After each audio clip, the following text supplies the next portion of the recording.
लेकिन भाइयों और बहनों, ये लास्ट का समय चल रहा है और इस समय परमात्मा हर प्रकार से हमें जांचेंगे, परखेंगे, हमारी परीक्षा लेंगे।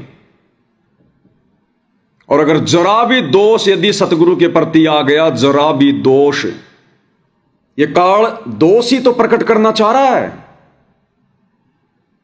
इसका और कोई दाव नहीं लगता। ये काल यही चाहता कि जरा सा दोष सतगुरु में बस इनके प्रति हो जाए,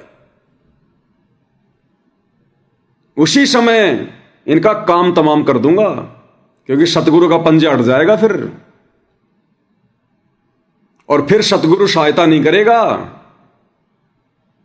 हमें गुरुदेव ने सुदामा जी की कथा सुनाई ना, जब सुदामा जी 3 मुट्ठी चावल लेकर अपने मित्र श्री कृष्ण जी से मिलने गए, और जब वहां पर 7 दिन रहकर वापस आ रहे थे, तो जब वहां से चलने लगे तो श्री कृष्ण रूप में परमपिता परमेश्वर जी ने पूछा कि मित्र, किसी चीज की कोई कमी तो नहीं है ना? तो सुदामा के मुंह से निकला कि हे भगवान, आपके रहते सहते आपके मित्र को क्या परेशानी हो सकती है, क्या दुख हो सकता है? आपने तो मौज मचा रखी है, मौज। उसके बाद में उन्हीं फटे पुराने नहीं, नए कपड़े सिलवाए थे, उन्हीं कपड़ों को पहनकर, नए कपड़ों को पहनकर सुदामा जी जब वापस आने लगे, तो रास्ते में जो बदमाश लोग थे उन्होंने सुदामा जी को पकड़ लिया, ये सोचकर कि भाई नए नए कपड़े हैं, कोई पैसे वाला आदमी है, पहले इसकी पिटाई करो और फिर इसके पैसे छीनेंगे। तो सुदामा जी की ढंग से पिटाई हुई, ढंग से पिटाई। और जब उन्होंने देखा इसके पास तो फूटी कोड़ी भी नहीं है, तो उन्होंने कहा कि इसके कपड़े निकाल लो। सुदामा जी के सारे कपड़े उतार लिए, सारे कपड़े, बिल्कुल निपट नंगा। और शर्माता शर्माता मार पिटाई खाकर जब वापस आया तो रात्रि हो चुकी थी। और जब वो अपने महल के पास में आया, परमात्मा ने झोपड़ी बना दी उससे पहले। उसकी पत्नी उसका इंतजार कर रही थी कि कहीं सुदामा जी भ्रमित ना हो जाए कि यहां तो मेरी झोपड़ी थी, महल कैसे बन गया, कहीं यहां से वापस ना चला जाए। तो उसने महल की छत से देखा कि एक व्यक्ति पेड़ के नीचे छुपा हुआ है। तो वो लालटेन लेके गई, दिया लेके गई। सुदामा जी और पेड़ के पीछे हो गए, क्योंकि नंगे थे, अपनी औरत को पहचान नहीं पा रहे थे, क्योंकि परमात्मा के आशीर्वाद से उनका तो रहन सहन ही चेंज हो गया था 7 दिनों में। बढ़िया तो महल बन गया, धन धान्य से परमात्मा ने भर दिया, सिक्योरिटी गार्ड खड़े हैं, और बढ़िया कपड़े गहने वाने पहन के आ रही थी पंडिताइन। तो सुदामा पहचान नहीं पाया, लेकिन दिए की रोशनी में सुदामा की पत्नी ने सुदामा को पहचान लिया और कहा कि आप छुप क्यों रहे हो, आप छुप क्यों रहे हो? उसने कहा कि मैं नंगा हूं। तो उस पंडिताई ने कहा कि देख, तुम्हारे भगवान ने तो ठाठ बाट कर दिए, अपने तो 7 पीढ़ियां बैठी बैठी खाएंगी, महल बना के चला गया भगवान। नौकर भी खड़े हैं घर के बाहर, बच्चों के लिए बढ़िया बढ़िया कपड़े आभूषण, मेरे लिए देखो। और उस पंडिताई ने कहा कि तुम नंगे क्यों हो, तुम क्यों नंगे खड़े हो, तुम्हारी ये हालत कैसे हो गई? तो सुदामा ने कहा कि मैंने अपने उस समर्थ भगवान के प्रति, जिसने यहां पर ऐसी मौज मचा रखी है, मैंने दोष प्रकट कर लिया था, दोष, जिस कारण से मेरी पिटाई हुई है, मेरे कपड़े तक छीन लिए उन लोगों ने। क्योंकि जब सुदामा जी वहां से निकले तो सुदामा जी के मन में फिर रास्ते में विचार आया, दोष आया कि देख, मेरा मित्र कैसे मेरा मजाक कर रहा था, क्या इसको पता नहीं मेरी हालत क्या है? मेरे फटे पुराने कपड़ों को देखकर, मेरी टूटी टूटी चप्पलों को देखकर, मेरा हाल बेहाल देखकर क्या इसको इतना भी आभास नहीं कि सुदामा की हालत क्या होगी? और फिर भी पूछ रहा है कि और तो सब ठीक है ना, बाल बच्चे तो सब मौज में है ना, कोई कमी तो नहीं है ना? क्या उसको पता नहीं था? इतना दोष आ गया। और उसी दोष के प्रतिफल में सुदामा की पिटाई हुई रास्ते में। उसके कपड़े तक छीन लिए जो भगवान ने दिए थे। तो भाइयों और बहनों, यह गलती इस कलयुग की पिछली पीढ़ी में साध संगति से जुड़ने के बाद आप और हम भगत भाई बहनों ने शौपन में भी नहीं करनी है। चाहे हमारी पिटाई हो, चाहे हमारे कपड़े फाड़ दिए जाएं, चाहे हमें बेइज्जत किया जाए, चाहे हमारा हंसी मजाक उड़ाया जाए, कुछ भी, आप और हमने अपने गुरुजी के प्रति मन में दोष प्रकट नहीं करना। और यह काल बसंत सैनी के माध्यम से दोष ही प्रकट करवाने आया था। उस दिन मार पिटाई करने के बाद जब वो बसंत सैनी मुकेश दास का मोबाइल छीन ले गया, मतलब चोरी करने से भी ये लोग पीछे नहीं हटे। और मालिक कहते हैं चोरी जारी करते हैं जाके मुंडे खे मानी राख। जो भगत चोरी करते हैं, जारी करते हैं, उनके मुंह में तो ये काल राख ठूसेगा, राख। और दोनों काम किए बसंत सैनी ने। मोबाइल चुराया, उसका वो पर्स चुराया, और साथ में एक लड़की लेके आ गए, लड़की का छेड़खानी का मुकदमा लगवाने के लिए। तो चोरी और जारी दोनों काम किए इसने।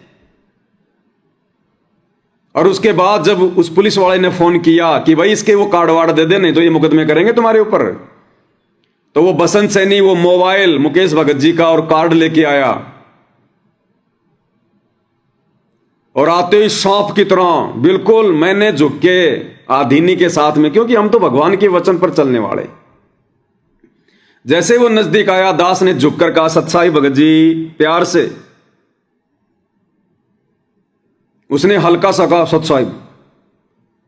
फिर दास ने कहा कि हम भी छोटे मोटे भगत ही होंगे, ऐसा थोड़ी करते हैं। एकदम से विकराल रूप धारण कर लिया उसने, सांप की तरह सूंसाने लगा। बोला तू भगत नहीं है, भगत नहीं है तू, आदेश हो रहे गुरुजी के तेरे को मारने के। मैंने कहा अब गुरुजी आदेश देंगे मारने के भक्तों को? हां, आदेश दे रखे गुरुजी ने। तो ये मेरे मन में दोष प्रकट करने आया था काल प्रेरणा से कि भाई अगर ज्ञान की कमी होगी पवन दास में, बुद्धि विवेक की कमी होगी, तो मन में दोष पैदा कर लेगा कि भाई इन आश्रमों में तो गुरुजी लाइव आते हैं, इन आश्रमों में गुरुजी की वीडियो कॉल आती है, ये लोग तो जेल में भी गुरुजी से मिलने जाते हैं। भाई हो सकता है गुरुजी ने आदेश दे दिया हो, गुरुजी ने आदेश। भाई ये तो परीक्षा है, कुछ भी हो सकता है परीक्षा के समय। जब गुरु परीक्षा के समय अपने सर में जूते मारने का आदेश दे सकता है, तो भक्तों को भी पीटने का आदेश दे सकता है, कोई बड़ी बात नहीं है। अरे जब नरसी के पास परमात्मा गए कि भाई मेरा 1 टका दे दे, तो नरसी ने वो 1 टका नहीं दिया, मना कर दिया, परमात्मा को दुखी किया। 2 दिन परमात्मा वहां ठहरे रहे। तीसरे दिन जब नरसी सुबह सुबह फ्रेश होने गया बाहर जंगल में, तो परमात्मा ने मौका देख लिया और नरसी का रूप धारण किया और महल में प्रवेश कर गया। अब नौकर क्या समझे? और जाते समय परमात्मा ने नौकरों से कहा कि देखना आज वो बहरूपिया वो मेरा रूप बना के आएगा और उसको अंदर मत आने देना। और जब ओरिजिनल नरसी वापस अपने घर पर आया, तो उसके नौकरों ने वहीं रोक लिया। नरसी ने कहा, तुम मुझे जानते नहीं, पहचानते नहीं, मुझे रोक रहे हो? बोला बस जान गए, तेरे को पहचान गए हम, मान जा तू। उल्टे आदेश हो रहे हैं आज, उल्टे आदेश, यानी तेरी पिटाई के आदेश हो रहे हैं आज। तो नरसी जी समझदार थे, चुपचाप निकल लिए वहां से कि भाई वो बहरूपिया है, उसने मेरा रूप बना लिया होगा। तो भाइयों और बहनों, परीक्षा के समय कुछ भी हो सकता है। ये उस बसंत सैनी की भी परीक्षा है, ये मैनेजमेंट वालों की भी परीक्षा है। अगर इन लोगों के अनुसार, हमारे अनुसार नहीं, हम तो शोपन में नहीं सोच सकते। अगर हमने सोच भी लिया वर्तमान में सतगुरु रामपाल जी के विषय में कि उन्होंने मारने के आदेश दिए हैं, हम तो मतलब जमीन में धस जाएंगे, गड़ जाएंगे। हम मन में ऐसा शौपन में भी विचार नहीं कर सकते अपने भगवान के विषय में कि वर्तमान में संत रूप में परमात्मा ऐसे आदेश देगा। जो चींटी को सताने का आदेश नहीं देता, भक्तों को मारने का कैसे देगा। लेकिन इन लोगों की सोच बता रहा हूं भाई और बहनों, ना जाने इन्होंने क्या क्या कहा होगा गुरु को मानुष मान के कि गुरु जी उस पवनदास ने तो बहुत काम खराब कर दिया, क्योंकि ये बातें वो वहां कह रहा था कि जी इसने, पवनदास ने हमारा काम बिगाड़ दिया, हमारा खेल खराब कर दिया इसने, हमारा जीना हराम कर दिया इसने।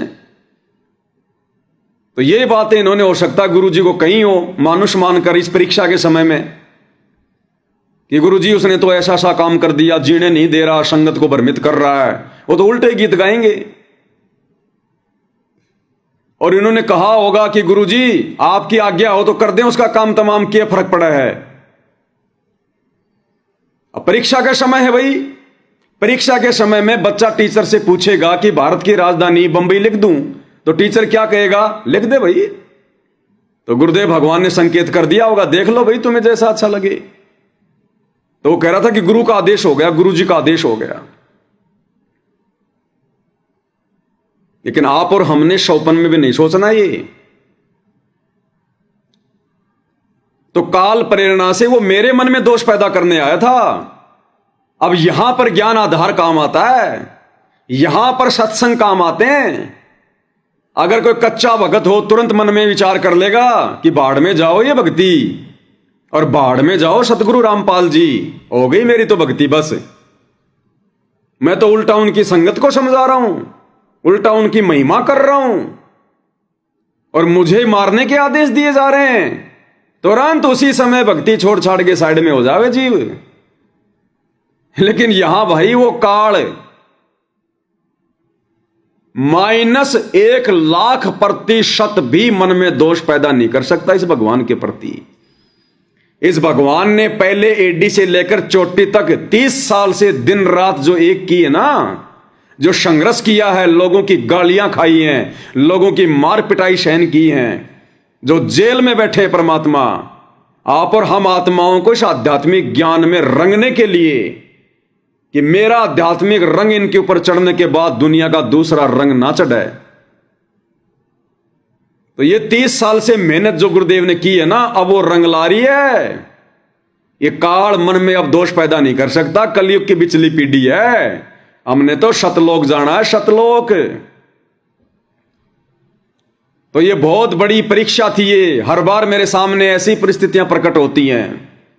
कभी गुरुजी का आदेश बताकर मेरे ऊपर मुकदमा करते हैं, कभी गुरुजी का आदेश बताकर मुझे जेल में डलवाते हैं, कभी गुरुजी का आदेश बताकर मेरा मर्डर करवाते हैं, प्लानिंग करते हैं, षड्यंत्र करते हैं। तो ये परीक्षा इतनी दृढ़ता,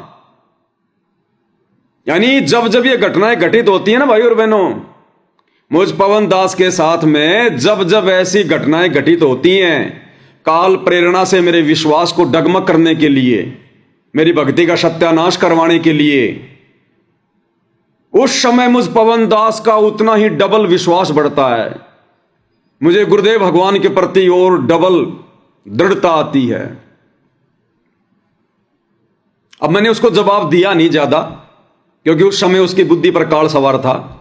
और परमात्मा कहते हैं, कहते को कहीं जान दे, गुरु की सीख तू ले, और शाकट और सवान को उल्टा जवाब ना दे। तो मैंने उस समय कोई जवाब देना उचित नहीं समझा।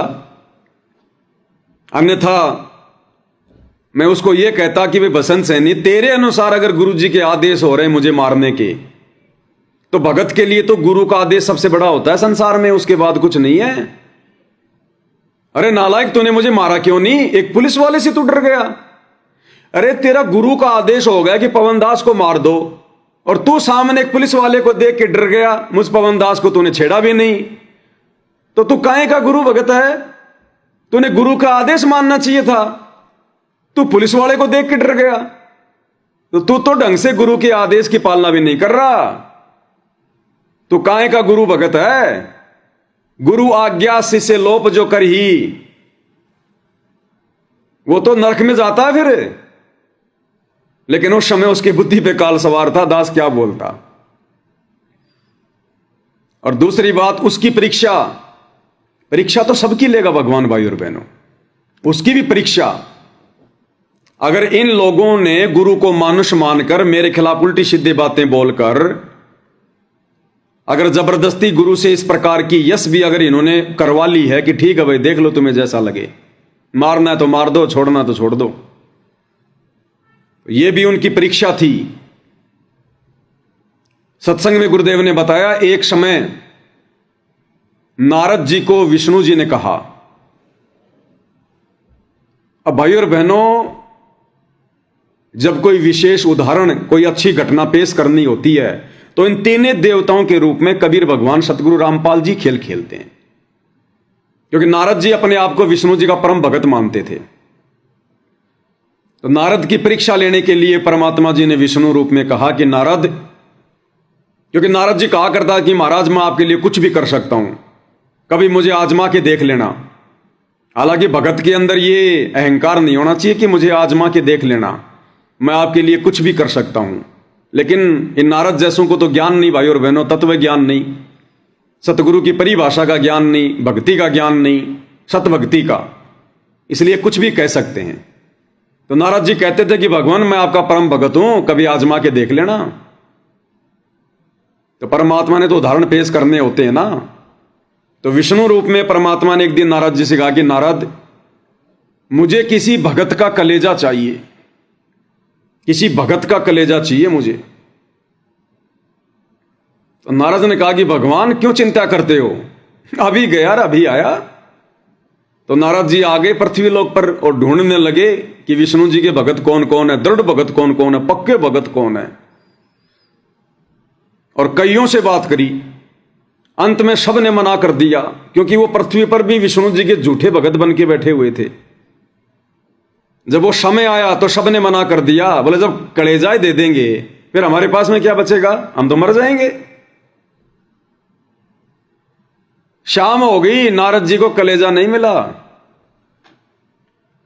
निराश होके, हताश होकर शाम को विष्णु जी के सामने पहुंचा और विष्णु जी ने कहा, रे नारद जी लाया भाई कलेजा किसी भगत का। बोले भगवान भक्तों का अकाल पड़ गया, सब झूठ मूठ की भक्ति कर रहे हैं।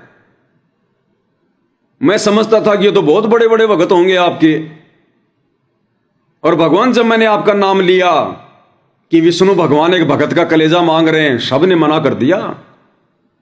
भगवान नहीं दिया मुझे तो किसी ने। तो विष्णु जी ने कहा, रे नारद तू भगवान है क्या, तू कौन है। बोला जी मैं भी आपका भगत हूं। अरे जब तू भी मेरा भगत है और मैंने भगत का कलेजा लाने के लिए कहा था और तू चला गया पृथ्वी लोक पर, और फिर तू कहता कि मैं तेरा सबसे बड़ा परम भगत हूं। अरे तू भी तो भगत था, उसी समय तूने अपना कलेजा निकाल के क्यों नहीं दिया। तो काहे का भगत है मेरा, काहे का तू परम भगत है। तो नारद जी को झटका सा लगा कि रे सच्ची बात, भगवान ने मांगा इंसान का जो है कलेजा। अरे मैं भी तो इंसान ही हूं, मैं भी तो भगवान का भगत हूं, भगत का कलेजा मांगा था ना, तो मैं भी तो आपका भगत ही हूं। मैंने उस समय अपना कलेजा निकाल के क्यों नहीं दिया, दूसरे को मारने क्यों चला गया मैं। तो ये बसंत सैनी की परीक्षा थी भाई और बहनों। परमात्मा के लिए तो सब भगत एक समान है, एक समान। बाप के लिए सारे बेटा बेटियां एक समान होते हैं। और ये भगत की पिटाई करने के लिए आ गया तो खुद क्या, फिर ये खुद क्या है, राक्षस है या फिर भगवान है, भगत नहीं है क्या ये। भाई और बहनों ये परीक्षाएं, ये इतिहास बन रहा है। साल 2 साल 10 साल 50 साल 1000 साल वाले पिछले उदाहरण जो गुरुदेव हमें देते हैं, उन उदाहरणों को वर्तमान में आप और हम सुनकर, देखकर, समझकर अपनी भक्ति को सफल बना रहे हैं।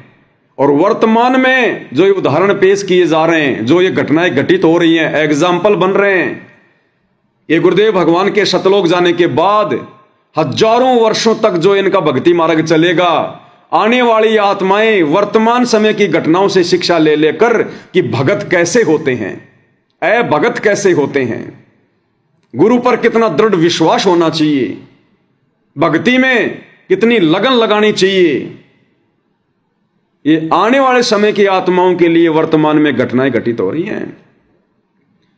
अरे इन दो भक्तों की पिटाई करके बसंत दास जी आपने तो, जब तक ये कलयुग चलेगा भक्ति चलेगी, इन भक्तों का नाम आपने अमर कर दिया, अमर। और गुरुजी की सतलोक वाली लिस्ट में इन दोनों का नाम आपने फाइनल करवा दिया, फाइनल। और आपने अपना नाम हटवा लिया, अपना नाम।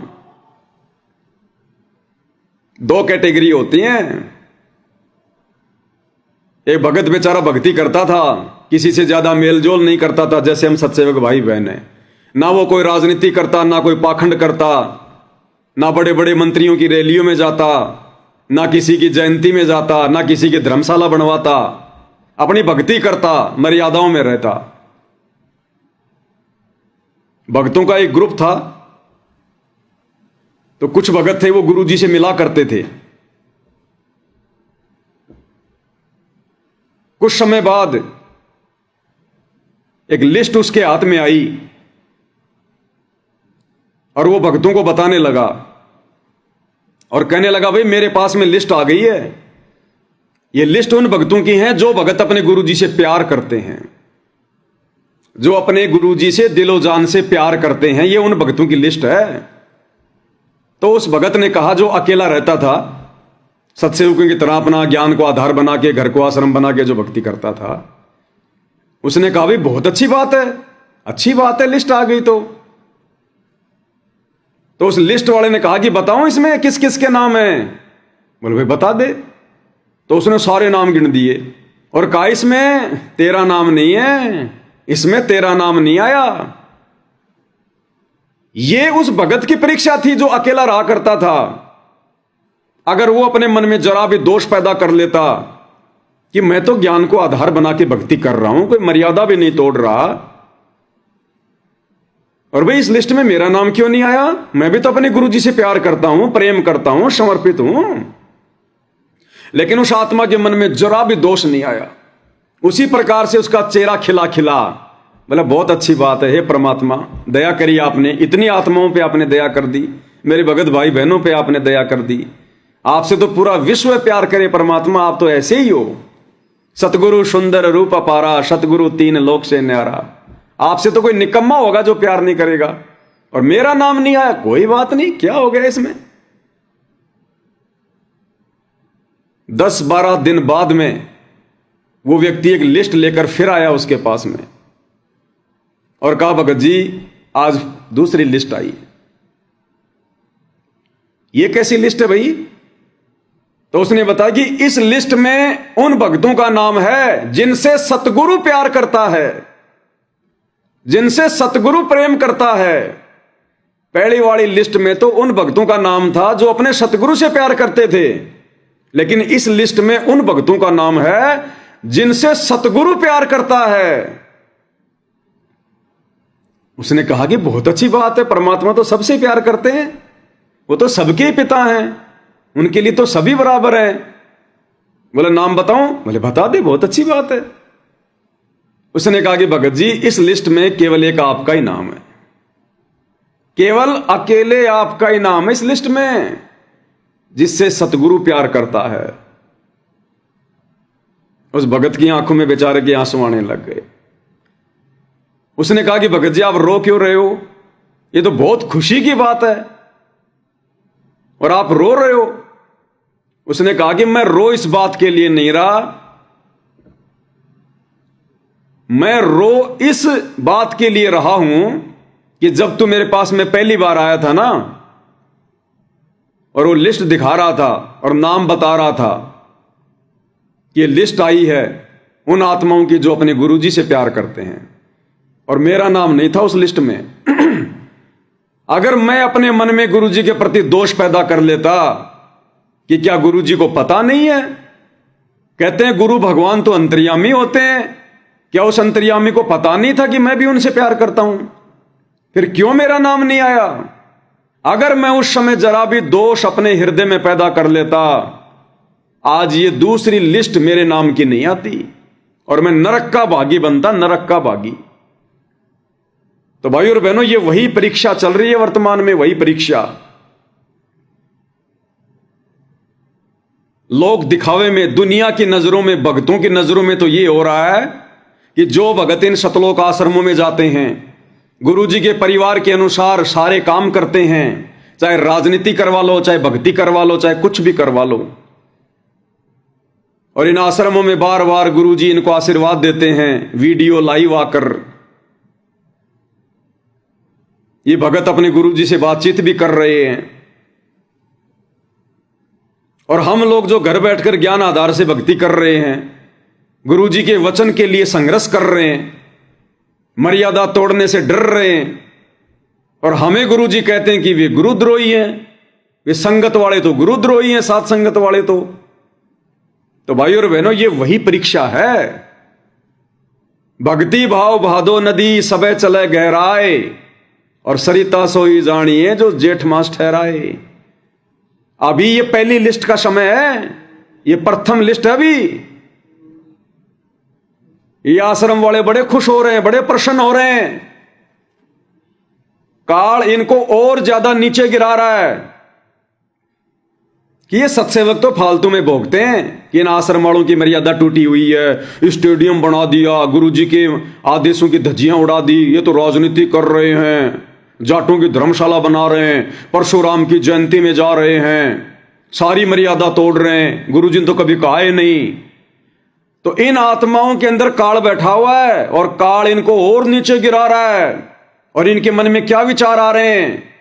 अगर हमारी मर्यादा टूटी होती, अगर गुरुजी हमसे नाराज होते, तो गुरुजी फिर हमें आशीर्वाद क्यों देते हैं इन आश्रमों में लाइव में? काल इनको और नीचे गिरा रहा है। और भाई और बहनों, जब वो फाइनल लिस्ट निकलेगी, जो भक्ति रूपी फसल गुरुदेव ने 1994 से बीजी है, और जब इसका परिणाम आएगा, तब देखना भाई और बहनों, केवल सत्सेवकों का नाम आएगा, केवल सत्सेवकों का, जिनसे सतगुरु प्रेम करते हैं। तब देखना उस लिस्ट में केवल सत्सेवकों का नाम आएगा, केवल सत्सेवकों का। इसलिए भाई और बहनों, यह परीक्षा का समय है, और इस समय हम भाई बहन टूटना पसंद करेंगे। सतगुरु की मर्यादाओं को तोड़ना हरगिज मंजूर नहीं होगा। चाहे अपने घर में, अपने परिवार में, अपनी पत्नी से, अपने पति से, अपने सास ससुर से, माता पिता से संघर्ष क्यों ना करना पड़े। नहीं भक्ति करने दे रहे, घर छोड़ के क्यों ना जाना पड़े। दुनिया भर के काम धंधे दे रखे सतगुरु ने। ये कलयुग है, मशीनरी युग है। कहीं भी किसी कंपनी में, फैक्ट्री में कोई ठेला वाला लगा के मजदूरी करके खा लेंगे, लेकिन मर्यादाओं के लिए कोई समझौता नहीं। आत्म कल्याण के मामले में किसी के आगे झुकना नहीं, कोई लोकलाज नहीं। भाई घर छूटो चाहे जग रूठो, चाहे रूठो ये संसारा हो। अरे कौन सुनेगा फिर काल लोक में जय गुरु रूठ गया मेरा हो।